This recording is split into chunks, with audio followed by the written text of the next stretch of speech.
Друзья, я так люблю марийский народ, потому что их язык близкородственный к нам, очень много похожих слов.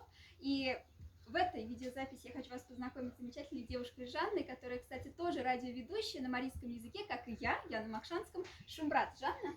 Орукечи, салам лишь, Оксана, очень рада встретиться с тобой. Я нашла как раз своего коллегу, можно сказать, очень рада встрече.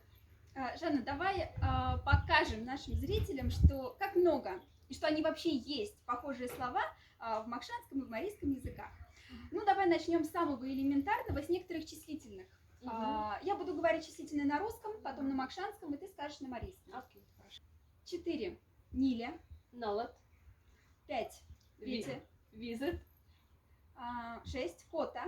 Кудет. Угу. Ну и далее, например, слово «мама» в некоторых макшанских диалектах звучит как «авай». Как будет на марийском? Авай. Здорово. Ну или самые простые слова, например, вода – ведя, Вид. рука – кеди. Кид. Что я еще записывала? Ну вот самое элементарное – хороший или хорошо, на макшанском пара, на марийском Юра. Сай. поро. Я знаю, что есть еще поро. Поро, да. Пара, поро. Рыба – кал. Кол. Кровь – вер. Вир.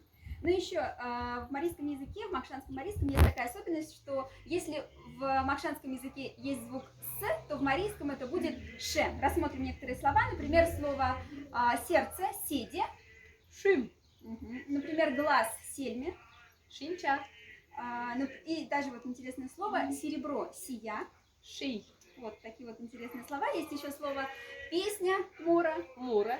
Здесь у меня целый список, давайте не будем брать все слова, просто хочу сказать, что Мокша и Марий – это действительно близко родственные народы, близко родственные языки. И очень приятно, Жанна, что мы с тобой здесь знакомы и познакомились, и стали больше знать о наших языках.